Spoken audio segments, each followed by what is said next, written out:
સ્વાગત છે મિત્રો તમારું આજે આ વિડીયોમાં। તો મલ્હાર ઠાકર, આરોહી પટેલ અને તટસ્થ મુનશીની નવી ગુજરાતી ફિલ્મ જેનું નામ છે લગન લાગી રે અને આ ફિલ્મનું ફર્સ્ટ લુક પોસ્ટર છે રિલીઝ કરી દેવામાં આવ્યું છે। અને આ ફિલ્મનું ફર્સ્ટ લુક પોસ્ટર રિલીઝ કરતાની સાથે આ ફિલ્મની રિલીઝ ડેટ પણ જણાવી દેવામાં આવી છે। અને આ ફિલ્મ 6 ફેબ્રુઆરી 2026થી સિનેમાઘરોમાં રિલીઝ થવાની છે, તો આ ફિલ્મને જોવાનું ભૂલતા નહીં। અને આ ફિલ્મના પ્રોડ્યુસર છે રાસ્મિન મજાતિયા, કો પ્રોડ્યુસર છે આરતી પટેલ અને ડાયરેક્ટર છે સંદીપ પટેલ।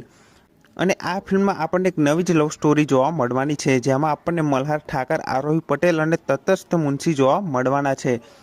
તો આ ફિલ્મ જોવા માટે તમે કેટલી રાહ જોઈ રહ્યા છો એ કમેન્ટ કરીને જરૂરથી જણાવજો। અને આ ફિલ્મનું ફર્સ્ટ લુક પોસ્ટર તમને કેવું લાગ્યું એ પણ કમેન્ટ જરૂરથી કરજો। અને આની સાથે બીજી એક ગુજરાતી ફિલ્મ રિલીઝ થવા જઈ રહી છે, જેનું નામ છે દેશરે જોયા દાદા પરદેશ જોયા। અને આ ગુજરાતી ફિલ્મ 9 જાન્યુઆરી 2026થી સિનેમાઘરોમાં રિલીઝ થવા જઈ રહી છે, તો આ ફિલ્મને પણ જોવાનું ભૂલતા નહીં।